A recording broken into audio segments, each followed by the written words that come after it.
All right, I think we can get started. Hopefully you guys can hear me. It's a bit odd. My name is Charlie Minato from halfwheel.com, and this is the live unveiling of the Consensus 2022. The Consensus is something that has developed, I guess, probably at least in like cigar context, more than a cult following.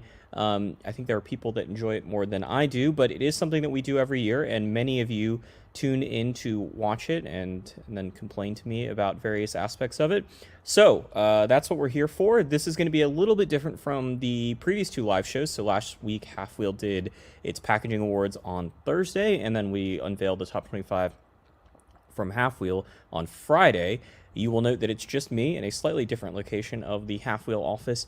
And so, yeah, it's going to be me and you. So if you have questions, please ask them. And at the end of this, I will start to answer them. Or not really the end of this.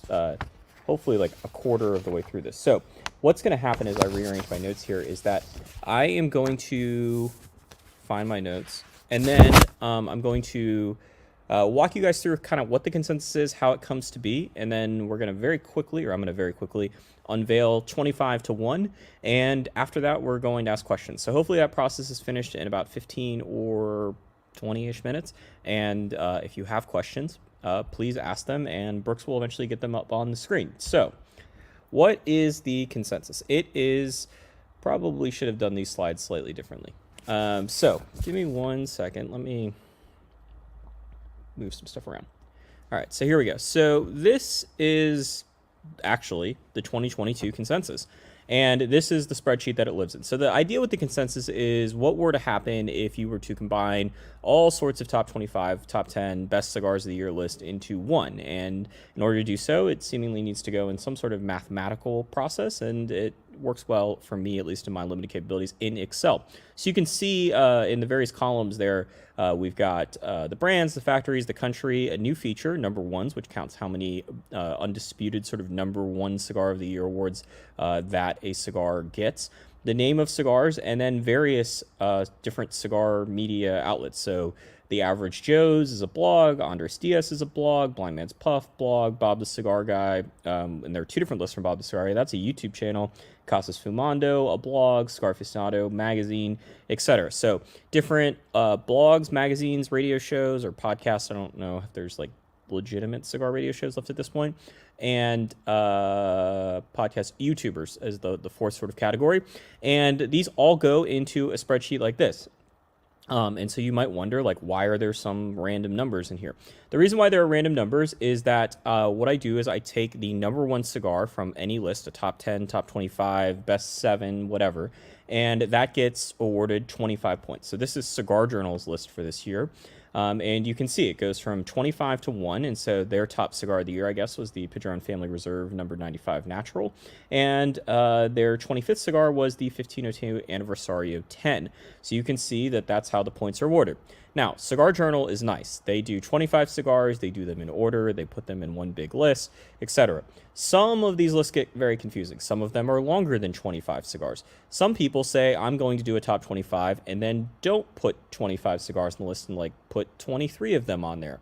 I am forced to sort of like make decisions about how to do this. Another common problem, particularly with YouTubers and podcasters, it's not a problem, it's just a sort of a stumbling block for me to have to deal with, is that a lot of times you will have multiple hosts and they will each put out their own list. And so in that case, points have to be split between them. In total, if you add up the sort of, I forget the statistical term in the top of my head here, but if you add up the 1 to 25, that adds up to 325 points. So no publication can add more than 325 points to this list, and I try to find fair ways to try to split them up, and then they go into a sorted or a arranged version of a list like this.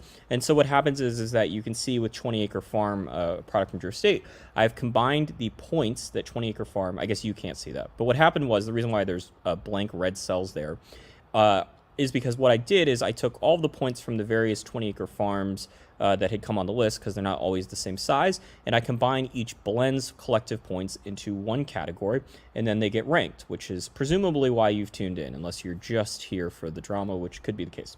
So going back a little bit, there are some like rules for getting on the consensus that I have made. One of them seems pretty basic. You need to review a cigar of some sort. It doesn't need to be like scored. Just like, every once in a while I'll run across a list of somebody who'll be like, and here's my top 5 cigars of 2022. And it's like, you're running a channel that is devoted to fishing, and you may smoke a lot of cigars. You may be a better cigar reviewer than I am. However, I'm not sure why people are going to your YouTube channel for cigar reviews, and therefore that's why that rule is in there. Trying not to have lists that are, owned by retailers, manufacturers, etc. That seems like an obvious conflict of interest. I also don't put user-driven lists on here because just doesn't seem like the best of ideas. There aren't as many as I think there once were, but it's tough, and I don't really know what to make of it. And I also don't know, obviously I'm not here to have an ethics conversation, but the user-driven lists seem much more susceptible to flaws. They also need to exist beyond Facebook and Instagram. I'm sure we're going to talk about that at some point, and they need to be published by what would have been the end of Friday. Yeah, so you guys have kind of seen this, the process, etc. The other thing to note here is that I only use the regular version of the list. This is also seemingly stopped, but people still will put honorable mentions, or they'll do Cigar Dojo is probably the most sort of widespread instance of this, where they give out awards for their top 10, and then there's I think a top 5 limited edition, and then they've done super expensive cigars and cheap cigars. I have no clue how to make sense of that, and so in general what I try to do is just take Cigar Dojo's top 10, as opposed to trying to figure out is the number 2 limited edition supposed to get more points than the regular number 2, etc. Yeah, and you guys have seen this stuff, and yeah, some notes here. There were 9,000 plus points from 35 lists. Both those numbers are down, and I'll certainly talk about them once we get through the top 25. For context, last year there were 45 lists. What's interesting is that despite those two numbers, the 9,058, last year that number was north of 10,000, and the 35, last year that number was 45, the other numbers are actually basically the same. I think they're all within 1 or 2, and in some cases there's actually I think there's more companies represented than there were last year, but it's basically the same there. Oh yeah, so I always try to explain 2 things with the consensus, or 3 things. First of all, not my list. This is not Charlie's favorite cigars of 2022. That list doesn't exist. I haven't really thought of that. It's obviously not Halfwheel's list. We published that on Friday. You will see a slight difference between this list and Halfwheel's list. The other thing with the consensus, or one of the other things I try to point out with the consensus, is that it is very imperfect because of the data pool, and it is entirely reliant on the data pool itself. And one of the things, even if you thought that all these people were great cigar reviewers and unbiased and whatever, and all the complaints we hear about why you don't like cigar reviews or this particular cigar review, even if you didn't have all those issues, the consensus struggles because I'm trying to take a top 25 list and a top 10 list, and then we got Cigar Coop's top 30 list. We have the aforementioned Cigar Dojo list, and we got people who are trying to do top 25 lists but can't count to 25. I try to put all those things together, and they're not great in that sense because you're taking 10 and 30 and 25 and trying to make sense of it. The other problem, though, is that they're not all looking at the same data. So I use this example, and I've used this for a number of years. The NBA power rankings, if you poll all accredited NBA media and ask them to rank the teams, the beauty is that there's a limited number of teams, and they're the exact same 32 teams. And so you can only rank, you have to have a list, and the Milwaukee Bucks have to be somewhere on the list. And that would be the purest form. If we said, hey, look, there are 32 cigars eligible for the consensus, 35 publications, go out and rank them using whatever methodologies you want, that would be wonderful. That's not at all what happens. A better version of this would be something like the AP Top 25 for either football or basketball. So in the case of football, there's 100 and, I don't know, well, there's 60 some odd Power 5 teams. But you can rank non-Power 5 teams. You could rank, I guess, non-Group of 5 teams, I think, or you could rank non-D1 teams as well if you wanted to. Whatever the case is, there's 100 and some odd, D1 college football teams. You have to pick from 25 from this defined pool. That's not what the consensus does either. The Baseball Hall of Fame says that you can put up to, I think, 10 people on a list, and, it's a similar story. And as you get further and further down this sort of slide that you probably don't want to see, the point of this is all that you get worse and worse or imperfect data. And the Heisman trophy, where you are, I think, are asked to nominate 3 of who you believe to be the most outstanding player, like, you're talking pick 3 from thousands, but once again, the data pool is static. I am not an eligible college football player and therefore cannot be eligible to be voted for on the Heisman, although somebody might try doing that at some point. And then we have the consensus, where you've got cigars that, some people have, like, most of the people on that, like, do lists that do the consensus, there's some cigars in here that we've never even seen, let alone smoked. I mean, there are 2 cigars from China that managed to get votes for the consensus this year. I'm guessing that very few American media members even know they exist. And so, the idea that we're going to evaluate those cigars is pretty tough to believe. And so the consensus ends up with some imperfect data. However, I'm doing it long enough, and I think we can do the top 25 for this year. So let's get started. Let's see how long this takes. See if I can do this in 10 minutes. At number 25 is the Mas Igneous. I should have figured out how to pronounce the first one here.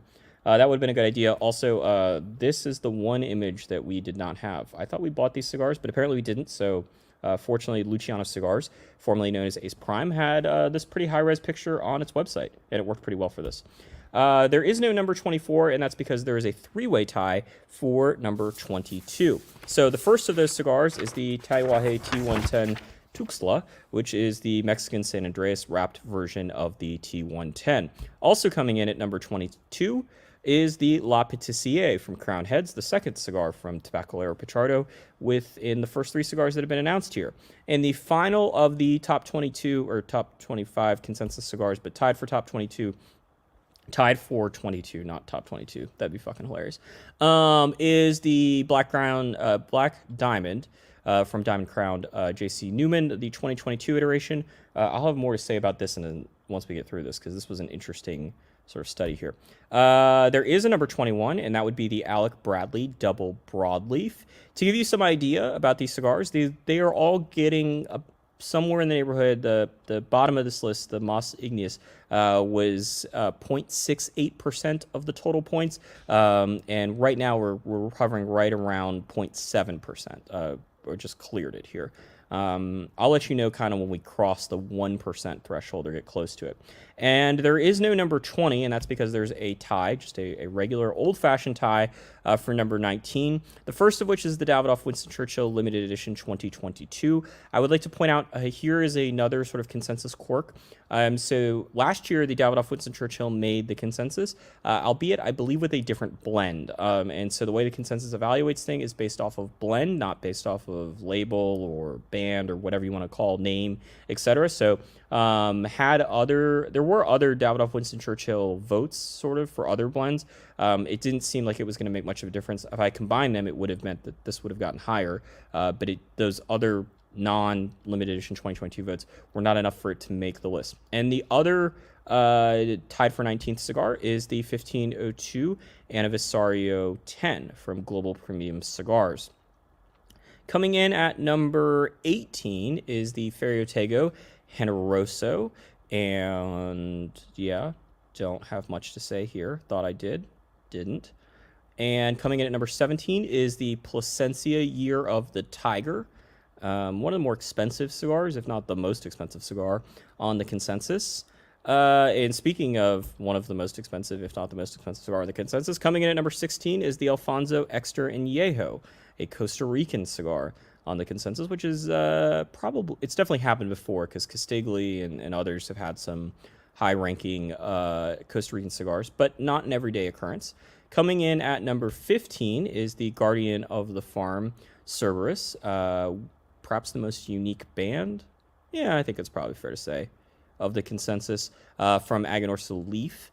Coming in at number 14 is the 60 by Rocky Patel. Now, this blend did appear on the consensus last year. Last year, it was tied for 21st, and this year it moves up to number 14. Did really well on CA's list. I forget number 2 or number 3. I don't remember off the top of my head. Yeah, number 13 is an interesting point for the consensus, and that is the Room 101 Namakubi, the 2021 limited edition. You will note there that it says General Cigar Company, where the company portion of this goes. That is because General Cigar Company purchased the Room 101 cigar brand last year. I understand that this cigar came out before, or at least initially came out before Room 101 was purchased. It seemed like the best thing to do was to go ahead and just say that General both purchased the Room 101 brand, and as far as the consensus is concerned, purchased the Room 101 points that would have gone along with it. So that is why that is here. To give you an idea, that got 0.86% of the votes, so getting close to that one number. All right, and coming in at number 12 is the New World Dorado from AJ Fernandez. This is company's new line. One of the, it had been a while since AJ had released a new cigar, at least the AJ company, not the AJ factory. And yeah, so it's there, and you're about to see a lot more AJ company factory or AJ factory stuff, not AJ company stuff, I don't think. Number 11 is the 20 Acre Farm from Drew Estate, which incorporates some Florida sun-grown tobacco. Coming in at number 10 is the Plasencia Cosecha 149, which honors the 149th crop of tobacco that the Plasencia family has planted, or the 149th year of planting tobacco, I guess is the way that works out. And yeah, made in Honduras, which is an important thing to point out, going forward at least. Illusione Alegria is the number 9 cigar of the year. Illusione is no stranger to the consensus. I think it does better probably on Half-Wheel's list than it does on the consensus, but Alegria made it here. And coming in at number 8 is another repeat consensus appearance, and that would be the Liga Privada H99, which last year was the number 23 cigar on the consensus. Drew Estate this year added the Lancero, the Phineas Gage size, as well as said that the H99 is now a regular production item. I don't know what that means in terms of, like, can you just walk into stores and find them at this point, or is it still challenging? Certainly easier than it should have been back when it was like, we're going to raffle off 10 boxes to 5 retailers or whatever that was. Beforehand, coming in at number 7 is the Olmec Claro from Foundation Cigar Company, another AJ Fernandez made cigar. Yeah. Interesting part with the Olmec Claro, there's a Maduro version. They both use a Mexican San Andreas wrapper, just different color shades, kind of an old school take. Not something you see a lot these days. Number 6 is the Oliva Serie V. I didn't go back to see. I'm guessing that at some point the regular Serie V has made the consensus. Pictured is the 135th anniversary, which got the bulk of the Oliva Serie V votes. I think there was a vote, or one list had the Churchill Extra, which has long been one of my favorite Serie V sizes. But the blend for the 135th is supposed to be the same, so all those points got combined. Obviously a very, very unique size. Coming in at number 5 is another repeat, and that went from last year's list, and that would be the Sin Compromiso Paladin de Saca. Last year, this was the number 2 cigar on the consensus, and also one that inspired, just a little bit of controversy amongst some cigar bloggers. Number 4 is the Knuckle Sandwich Habano from Guy Fieri and Espinoza. I went ahead and classified this as a separate company and did not give these points to Espinoza. My understanding is that's the way this is. The trademark for this is held by a separate LLC, not an Espinoza one. But perhaps maybe they should go to Espinoza. I would also point out here, be remiss if I didn't, the Knuckle Sandwich Maduro was the first cigar out, or tied for the first cigar out, along with the Taiwahe Havana 6 Verico Blue. They both missed out by a point. So a very strong showing for everyone's favorite TV chef personality on the consensus. If you had told me a year ago that Guy Fieri would be being mentioned here, I would have been surprised, or one of our interns would have been involved with this. Number 3 is the Muestra de Saca, the Bewitched, which came out, I think, in 2021 as an exclusive for the Owl Shop's 75th anniversary, 80th anniversary. I actually reviewed this cigar and was not entirely fond. I don't remember what the issue was, if it was construction or flavor or whatever, but the collective cigar media liked it a lot more than I did. Perhaps I should go and re-smoke it. Coming in, oh, I said I would tell you when we cross the 1 point threshold. So the top 10 is the answer. The Plasencia Cosecha 149 had one. Okay, let's just make this easy. All right, that cigar, that Plasencia, had 1.05% of the vote. This cigar, the Illusione, had, well, you saw it for a second, it had 1.06. The H99 had 1.23%. The Olmec Claro had 1.36%. I probably should have just put this on the screen. The Serie V had 1.46%, so getting close to 1.5%. Paladin de Saka had 1.61%. Knuckle Sandwich Habano had 1.67%. The Bewitched had 1.88%. And after teasing the shit out of this, number 2 is the Olmec Maduro, which got 2.01% of this.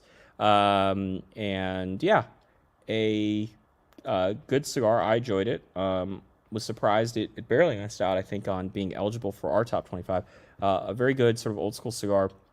From Foundation Cigar Company, and yet another cigar made by an AJ Fernandez factory on the consensus. And at number 1 is the Mi Querida Black Saka Khan, which is another Dunbarton release that makes 1, 2, 3.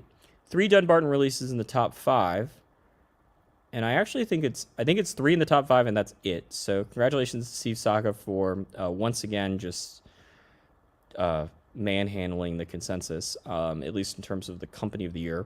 Surprise, he is Dunbarton Tobacco and Trust is the highest ranking company of the year. And congrats to the Jurastate ex-employees / current Jurastate. This has been a long-running theme that either Jurastate, Hoyt in Nicaragua, who Jurastate distributes here in the U.S., or Steve Saka and Nicholas Malil, both former Jurastate partners, actually, and their respective companies have just really killed the consensus.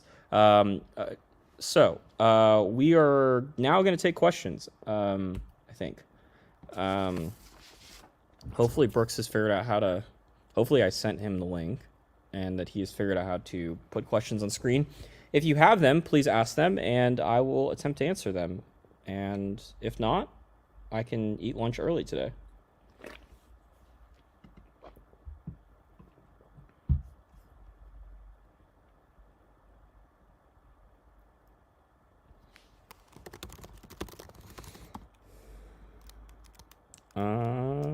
Turns out Brooks is not going to be able to put questions up on the screen, so I'm going to have to do it. Let's scroll up.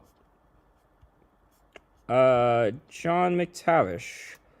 That would have been in reference to Room 101. Should the Room 101 Namakubi have been under General, or should it be under Forged? Forged is just a sales arm of General Cigar Company, essentially. I mean, it doesn't... Like, I don't know outside of the reps and the whatever the position is called, but the manager of the reps, I don't think that Forged actually has any other infrastructure or employees. The products are made at the factories the General otherwise uses. They are distributed by what is now kind of the larger SCG thing. But I just look at Forge, and we've asked General in their SCG this in the past, and they've told me that Forge is just a sales company. I don't think it owns any of those assets, to be clear. Mitch Smith asked, what's the difference in the end? Hopefully that's still related to Room 101 and not existential life questions, but hi, Mitch.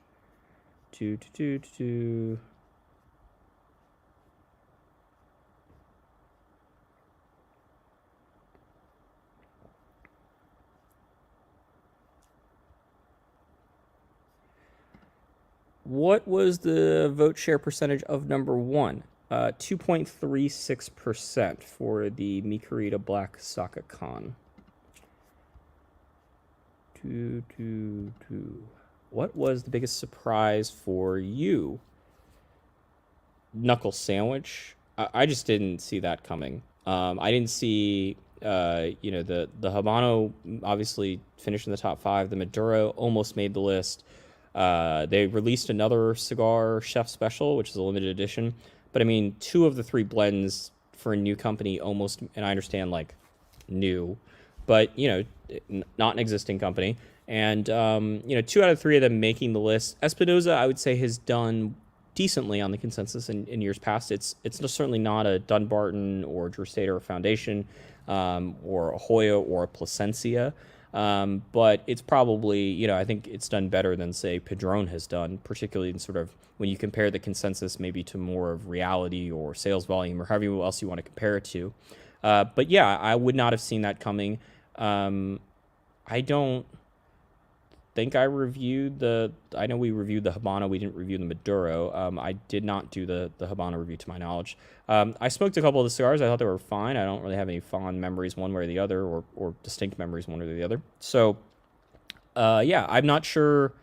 I will say this about the knuckle sandwich, because I looked into it, because of how surprising it was. This was not a case of like the YouTubers were the reason or the bloggers were the reason. It was everybody. It was magazines, blogs. I mean, not everybody, but all the different genres. Magazines, blogs, YouTubes, podcasts seem to have basically disappeared. There are a few of them left, but it did well. Multiple magazines, multiple blogs, multiple YouTubers. So, yeah, congrats to Guy Fieri and Eric Espinosa and the team over there for the success they had there. Will you do the consensus again next year? I know that you have mentioned stopping. Yeah, look, I think as long as people keep reading the consensus, I will probably keep doing it. It certainly is one of the stronger articles that Half-Wheel publishes in terms of page views. It's probably not the best ROI on time. It's definitely not the best ROI in terms of my personal mental health, particularly because the issue is I could change this. I could make it so that the consensus gets published in like next week, and that would be a big help. But that would also probably encourage more lists to sort of come out late and whatever. And quite frankly, we kind of want to move on. It's very difficult because of how condensed the sort of schedule is. The way that we operate at Half-Wheel with our top 25 list, the one that was published on Friday, reviews that we are finishing up until December 31st are eligible for that list, presumably. And so, while it was not the case this year, many years in the past, we have had to scramble the last week of the year or the first week of January, the first few days of January, which obviously is a holiday time where it's a little bit more difficult to get more cigars so that they can be added for our consideration for our own list.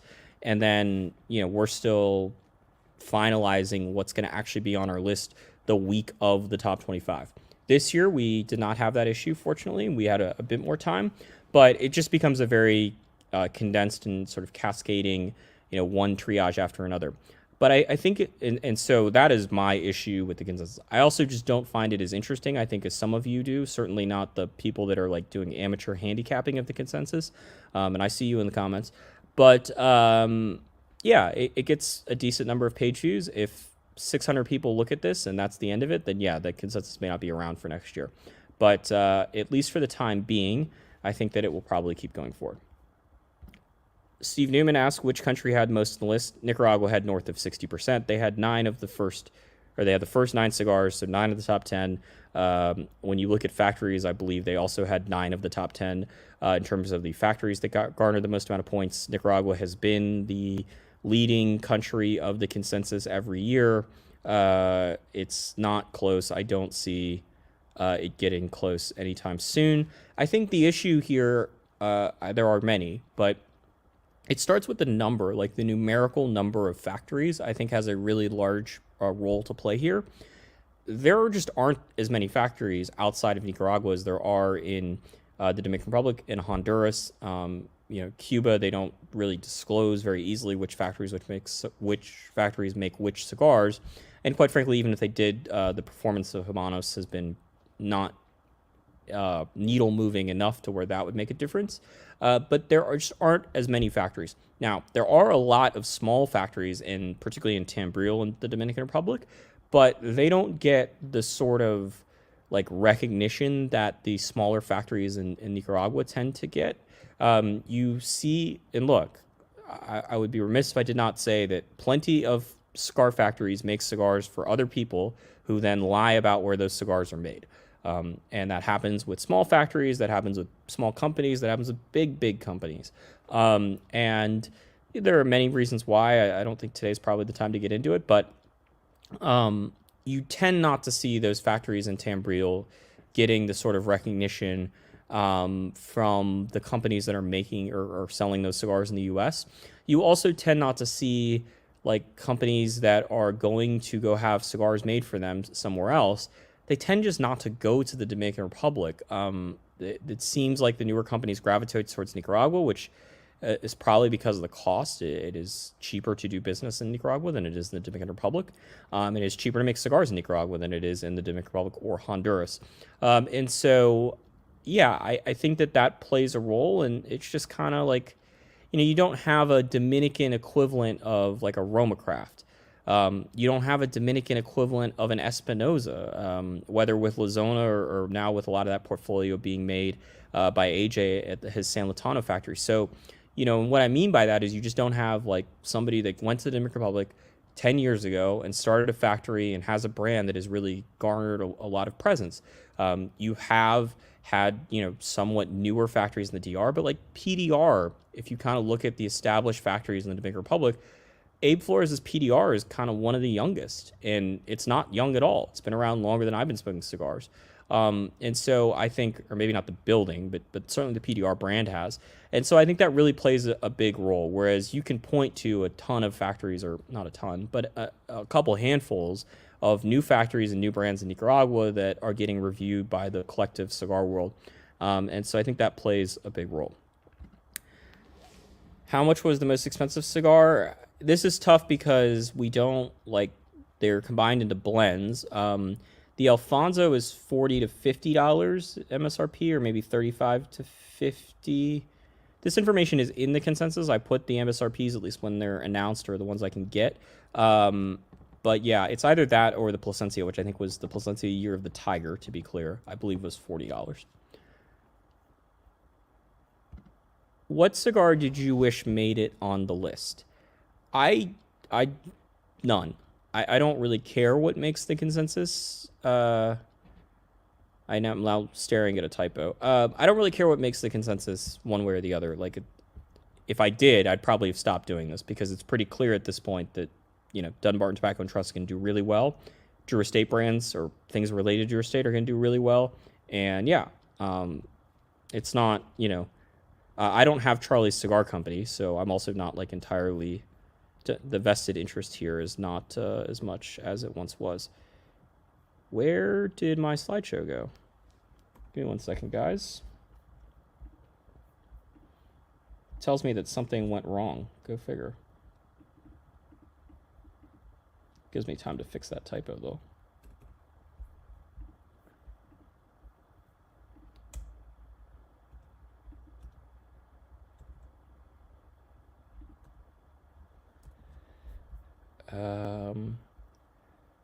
Hopefully you guys can still hear me or see me.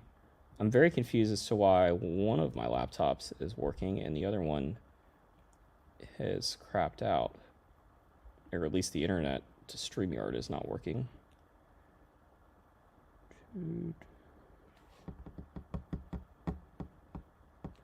Alright, well that loads.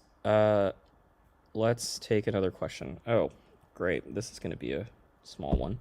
How much do you think this list is influenced by advertising? I don't know. I haven't marked which lists I think are influenced by advertising, which ones are not.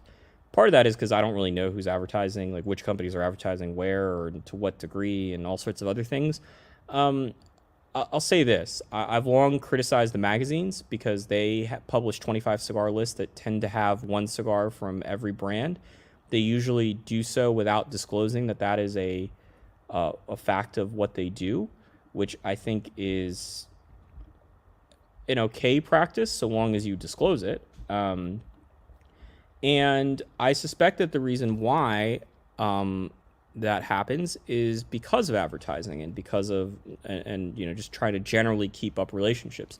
It's not great as somebody that has cigar companies advertising on their website. What is going on with this thing? I think at Halfwheel we've developed a reputation where it doesn't happen as much as it might with others because the expectations have been changed. I don't think that, at least I hope not, that companies expect their cigars to make it on a Halfwheel's top 25 list. I was looking at the data the other day. To give you some idea, my father, who's not an advertiser, neither Robert Minato nor the company that the Garcias own. So the Garcia owned my father's cigar company. They've made Half Wheels list for 4 consecutive years. That is the second longest streak. Crown Heads, I believe, is the company with the longest streak, and I'm not sure how long their streak is going on for. But neither one of those companies are advertisers. Neither one of those companies have ever advertised on Half Wheel. That's not really the victory lap I'm trying to the point I'm trying to make here. But you know, most big advertisers, whether it magazines or cigar blogs or YouTube channels or whatever, probably have made the list.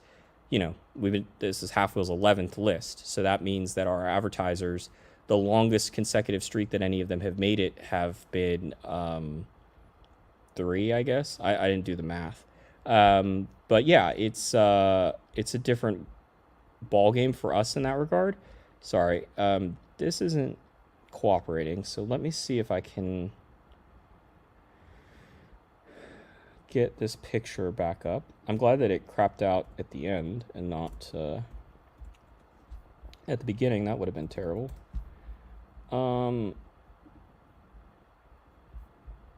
Give me a second, because I know it's easier with this list on screen, at least, or at least it would be easier for me.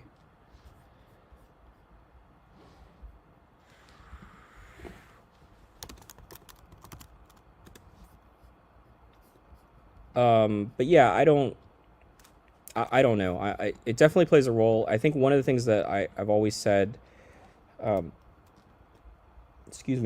advertising that I think is very poignant is that, I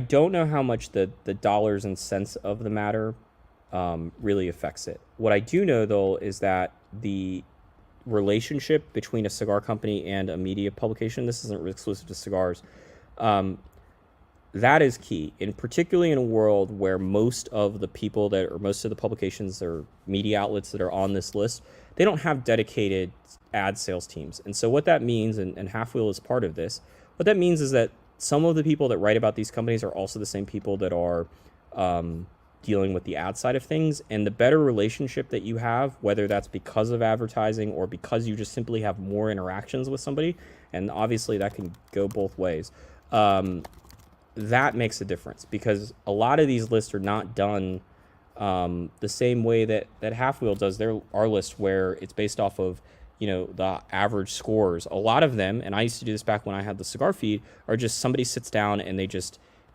start and they just go, okay, my number 1 cigar is this, and my number 2 cigar, let me go think of some cigars that I reviewed this year. And there's nothing wrong with that. Like I said, that's the way that I used to do it. But that plays a big role in the consensus overall. True thoughts on 20 Acre Farm. Did I review it? I don't know. I thought it was a decent cigar. Good cigar. I don't remember off the top of my head what I scored it either for. I'm not sure if I reviewed it or whatever, but I'll say this. I think I said this on the live show, I'd rather smoke 20 Acre Farm than the original Drew Estate FSG. And, I don't show up to these live shows to tell you guys things that aren't what I actually believe. Are there cigars you are surprised didn't make the list?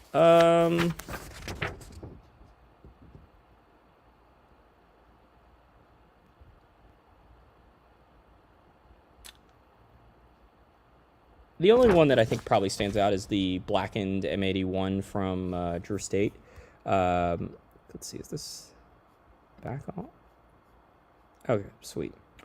Let's see how long this stays on here. It's not the best view. All right, so that's the only one that was a bit surprising, but that cigar came out so late in the year that it's not entirely surprising to me that it did not make the list. But looking at the back end, the sort of 20, 25, 26 we went over, there was 2 of them, the Knuckle Sandwich Maduro and the Havana 6 Verico Blue.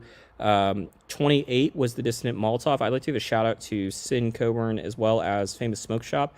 Over the weekend, the initial sort of round of math suggested that the Dissident Molotov was going to make the list, and we did not have a picture of it. Both Sin and Corey at Famous both agreed over the weekend, sort of at the last minute, that we could use some pictures. And in the case of the Coborns, sent pictures over. Unfortunately, it ended up not making the list sort of at the last minute. But I would like to say thank you to them. There have been many people over the years that at the last minute have come through with trying to provide pictures, because the problem is that a lot of times this math is still being done at 5 o'clock on Sunday, unfortunately. And we have a nice collection of cigars here, but we don't have everything. All right. I hope you screenshot of that list. I think that we may be done with trying to get that up on the screen.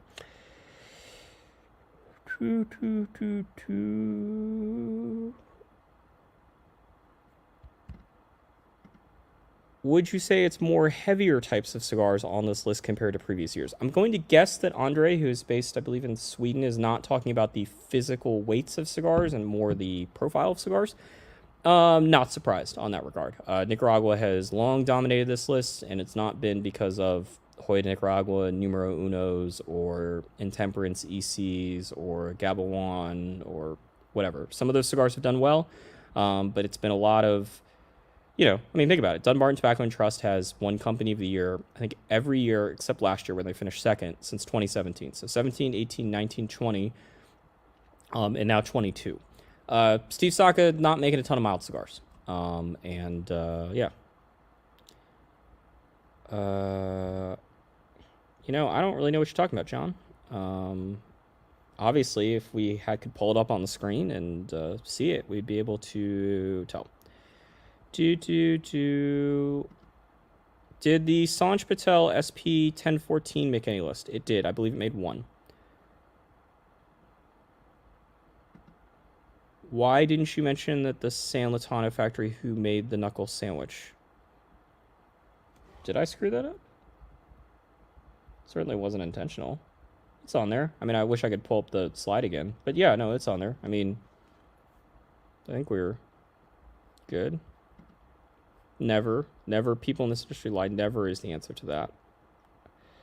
Lots of people saying that we can still hear you. That's good. Were you surprised that no Romacraft or Blackworks made the list? No. Not surprised.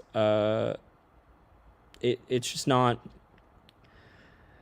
Let's see. Let's start with Romacraft. So, they, I think, have probably had the worst track record of the two of making the consensus than Black Label Trading Company, not just specifically Blackworks. Skip likes to tell people, Skip Martin, one of the co-owners of Romacraft Tobacco, tells people that, they don't give free samples, that he's going to make you buy the cigars. A lot of times, with their cigars, a lot of them are limited. They're newer items, and this list tends to celebrate new items. And so, yeah, it's not surprising that they don't make the list. I'm sure if Skip started sending out free samples this year, that they would finish in the top 10, as long as he kind of did a strategy. And I'd like to now, I mentioned I would alluded to that I would mention it later on. One thing I found to be somewhat interesting. So the Diamond Crown Black Diamond, which finished tied for 22nd, all but one of the votes was for one specific size, which is the size that JC Newman sent out to media. I know that JC Newman sent this out to media because they sent us an email saying that they were going to send this out to us, and I kindly asked them to not send it because we don't use free samples anymore for cigars. They sent it anyway, and it was not surprising to see that. That's how you make the list. You send out one specific blend to media, basically the start of Q4. That would be my recommendation, and it probably doesn't hurt to throw in some alcohol in there either. I'm sure if Romacraft, if Skip did that this year with, I don't know, Craft or one of the Intemperance releases or whatever, or if he does it in 2023 with the Intemperance Volstead, then I'm guessing that it would make it. Black Label Trading Company / Blackworks Studio, not surprised that they didn't make it. I think that they had a number of votes for a number of different things. Memento Mori, Morphine, the Blackworks Killer B, I think got the Shaolin and the other one both got votes from people. I think that's one kind of highlights one issue for Black Label Trading Company, which is that they tend to release a lot of different blends in a given year. I don't think that they're on the free sample gravy train either. They've done well, and they've made the consensus. I think Killer Bee has certainly made it in years past, and obviously they are involved heavily with the Dissonant project that just missed out. So not entirely surprised, but wouldn't have been surprised had they made it either.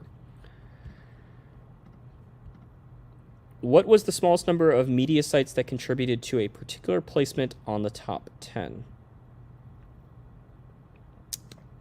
I don't...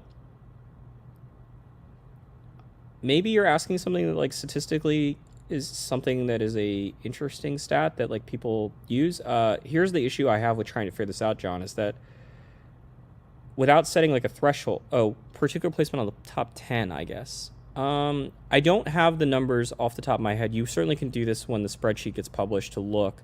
What I will say, not for the top 10, but for the top 16, let's call it, the Alfonso Extra and Yeho makes it onto this list with, I believe, just 3 votes, 2 number 1s and 1 number 3, which I think is kind of the answer to the question, albeit not for the top 10, but that is kind of, I think, what you were looking for more.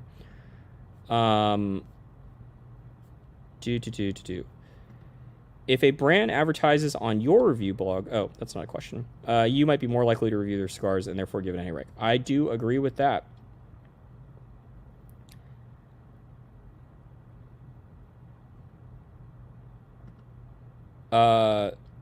If there was an American list, there'd be like, I don't even know if J.C. Newman's The American made it. I think it might just be 2 Drunk Chicken cigars this year, if I'm not mistaken.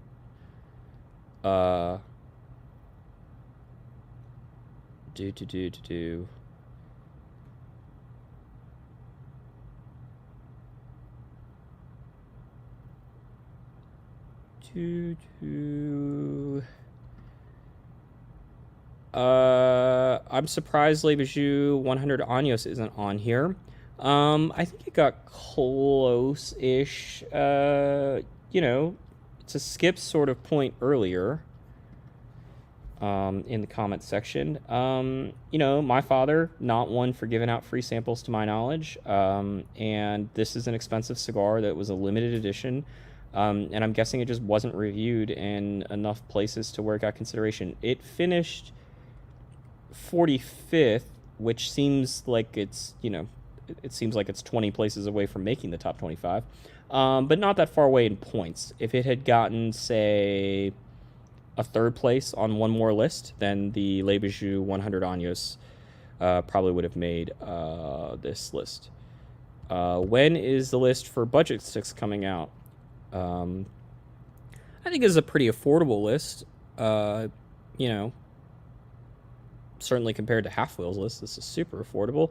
But yeah, there won't be one, at least not for me.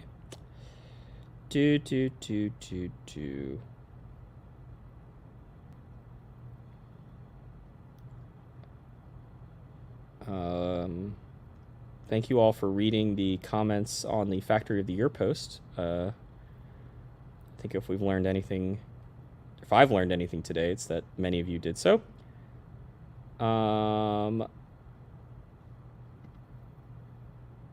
Yeah, that wouldn't matter one bit. To give you some idea, Cuba was responsible for 2.78% of the total points allocated, so not going to make much of a difference if we remove the Cubans from things. And to be clear, it wouldn't have made a... I mean, I guess if you take, so Cigar Aficionado's number 1 cigar was a Cuban, so its number 2 cigar then becomes its number 1 cigar, so maybe it makes some difference, but I would not be surprised if I removed all of the points from Cuban cigars and it didn't change the top 25.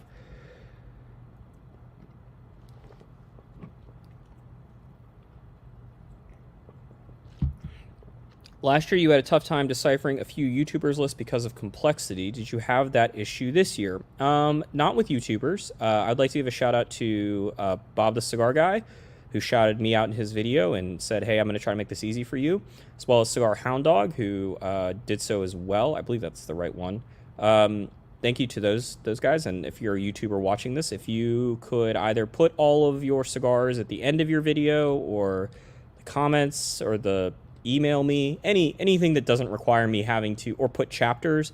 I understand you may not want to like sort of give your viewers a way to skip around, but I would like one. So if you're willing to give me one, there's a particular podcast whose name escapes me, but I guess I could probably tell you. It may be called like the Cigar Podcast, but let me look. Cigar Talk, who just this year, I'll give them credit. It did not take them as long to get through it. So it's 2 lists. It's supposed to be 2 25 cigar lists. One of the 2 hosts showed up with apparently a 26 cigar list. I didn't hear 26 cigars named. And then they like did host A does 5 cigars, host B does 5 cigars. Well, because one guy had 26 cigars, they just were completely thrown off the entire show, and then ended up skipping cigars in the other guy's list. And one guy's list was ordered and the other one wasn't. It was a lot of fun. But the YouTubers aren't all that bad, and there were a lot fewer of them this year.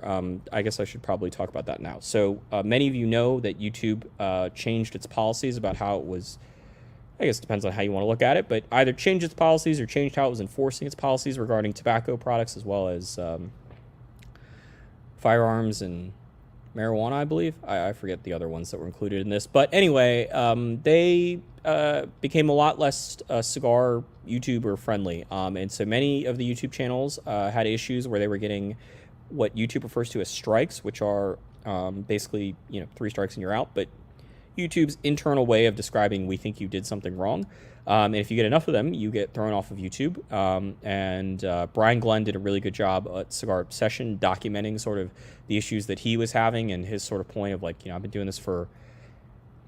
Cigar Obsession's been around longer than Half-Wheel has. And, all of a sudden it became an issue. So Brian and many others voluntarily departed YouTube. Some sort of involuntarily departed YouTube and were just banned.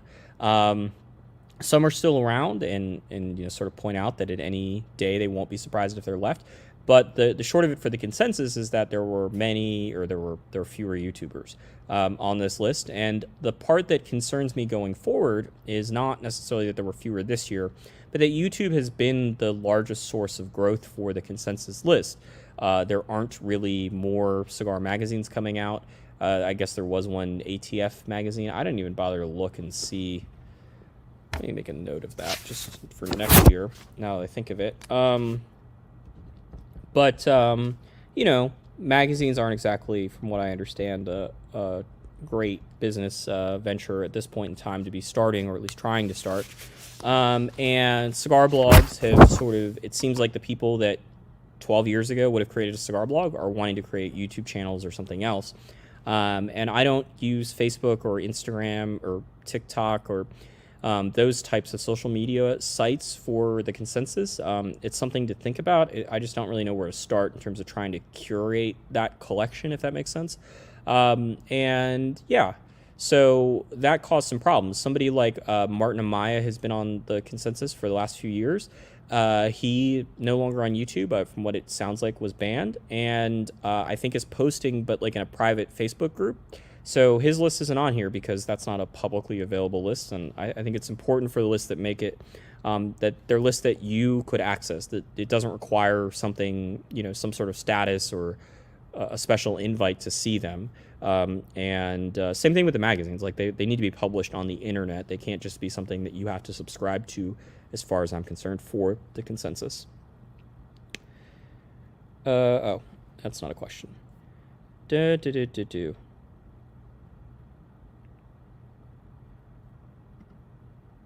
Companion Day Warped was number 2 on the Half-Wheel list and wasn't on the consensus top 25. Which cigars also have stark differences between the 2 top lists?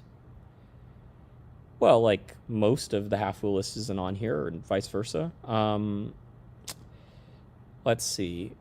Number 3 on the consensus was the Davidoff Master Selection, or on Half-Wheel's list, sorry, was the Davidoff Master Selection 2014. Would not surprised if we were the only ones that reviewed that cigar. That cigar is not on the consensus, at least not in the top 25. Number 4 on the consensus was the Rocky Patel White Label That's not on the consensus. Number 5 on the consensus, or on Half Wheel's list, was the 22 minutes to midnight, Connecticut. That's nowhere to be found on the consensus top 5. I think that you will find that, Half Wheel's list is, first of all, I'd like to shout out Brooks that I managed to pull that stunt off. We were having a game seeing how many we could name an hour after we finished our live show the other day off the top of our heads. So I think I deserve a trophy. But going back to Dee's question, I think that most of the cigars, Half Wheel's list is very peculiar, and historically has been very peculiar. It's not something we intentionally do, except that we, I think, are willing to review kind of weird cigars. The same thing would be said about Cigar Journal's list, I think, in a lot of ways. They have a different, pretty consistently year to year, their list looks differently. There's obviously a lot more international brands that we really don't see here in the US, including brands that I've quite frankly never heard of, that will show up on Cigar Journal's list. And yeah, there are some lists that do like a really good job. I used to actually track this to see like who was the most like the consensus list. Half Wheel is certainly not one of them in that regard.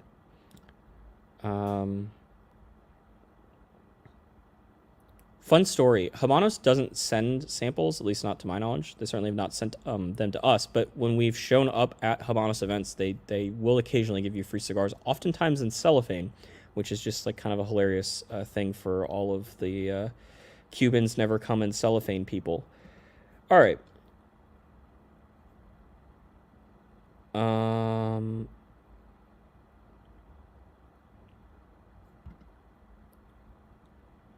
I think that I generally agree with this pretty insightful comment from Alan. There is a selection bias with some media, as they will review 5 cigars from Dunbarton Tobacco and Trust and only a couple from General Cigar Company.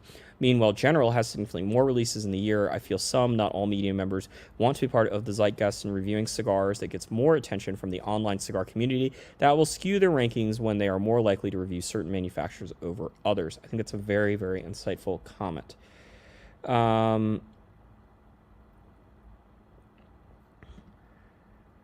A lot of YouTubers went to Rumble. Did you check Rumble for list? Very briefly, yeah,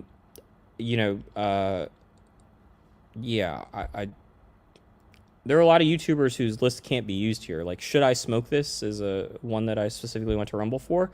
But it looks like Should I Smoke This, Insomniac, I watched a video where he was announcing that he's got his own e-commerce site, so that excluded him pretty quickly. Not that that was the specific question, but that's another part of the activity here. We need a Half Wheel podcast. We absolutely do not need a Half Wheel podcast. That sounds terrible. All right, I'm gonna give you guys about 60 seconds, let's call it, and if you have any more questions, please ask them. Otherwise, we're just at about the hour mark, and that seems like a good, nice, even place to stop. If you were wondering about the consensus, it is probably 15 minutes away from being published once we finish this, or once I finish this. There needs to be some proofreading, just for shits and giggles, and then it can go. But the data is all done, and all things considered, pretty well ahead of schedule. All right. What's your message to consumers on how to make the best use of the consensus list? Probably to throw it away. I've long argued that the consensus should be best viewed as a window in between the relationship between cigar companies and the media that covers them. I think that remains true to this day. I don't agree with this list. I haven't smoked some of the cigars on this list, so that's part of the problem. But this is not my top 25. This isn't.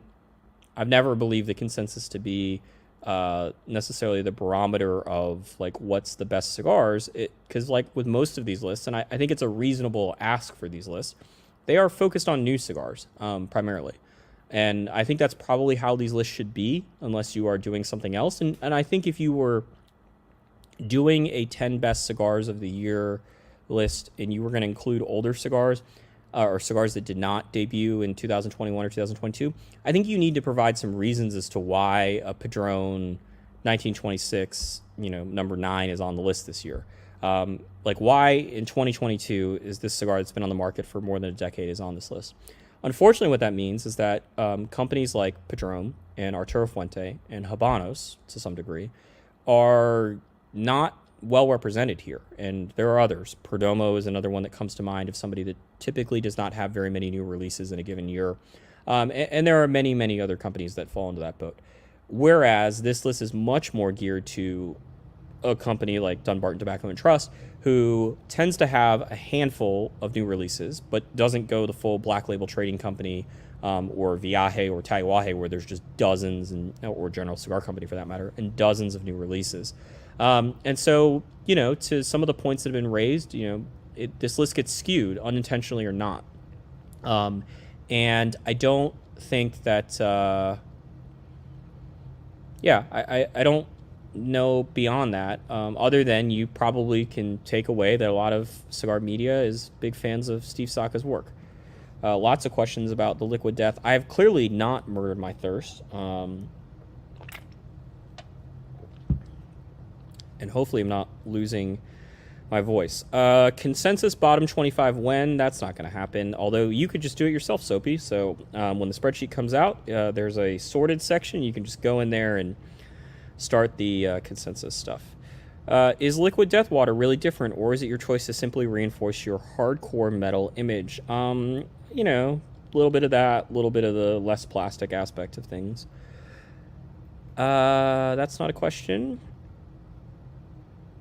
All right, sweet. Thank you guys for tuning in. I appreciate it. I know that, certainly the consensus sort of private chat group is here. I'm not a part of it, but check out their Discord channel.